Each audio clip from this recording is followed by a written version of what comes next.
over to an industrial park. And there, I guess they decide to smoke a little Zaza, and so they're like hitting this blunt. And that is when suddenly Aaron takes out his pew-pew and he points it at Odin, and blam, blam, he shoots him several times. And Odin dies immediately.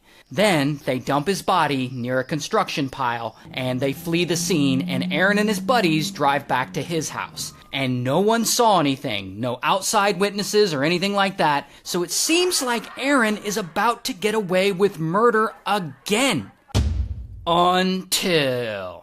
later that morning, a jogger is taking a shortcut home, and he runs by the industrial park. And this jogger just happens to spot Odin's body lying there, unalive. And so he reports it to the police. Now the police, they immediately start investigating. And they come out and they find a footprint at the scene and a bunch of other evidence, including a piece of a blunt from some of that Zaza they were smoking. And on that blunt is a little DNA.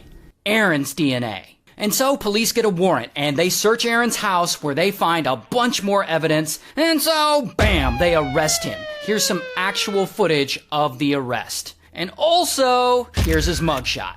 Now, while police are investigating Odin's murder, they also find a car at Aaron's cousin's house that's linked to the shooting he did of those two guys back in 2012. And so he gets charged with those murders too. And ultimately, both the goons that he murdered Odin with, they get convicted and they're sentenced to 4 to 7 years in prison. While Aaron, ultimately, he actually gets acquitted for the murders done in 2012. Although it's widely believed that he actually did, in fact, murder those guys. However, regarding the other murder he's actually accused of, Odin's murder, he actually is convicted of that, and for that he's sentenced to life in prison. And about 2 years later, he unalives himself in his prison cell with a bedsheet. And afterwards, his family donated his brain to science, where researchers at Boston University found that he had a severe case of CTE, which is, of course, the brain disease that a lot of football players get from being hit in the head so many times,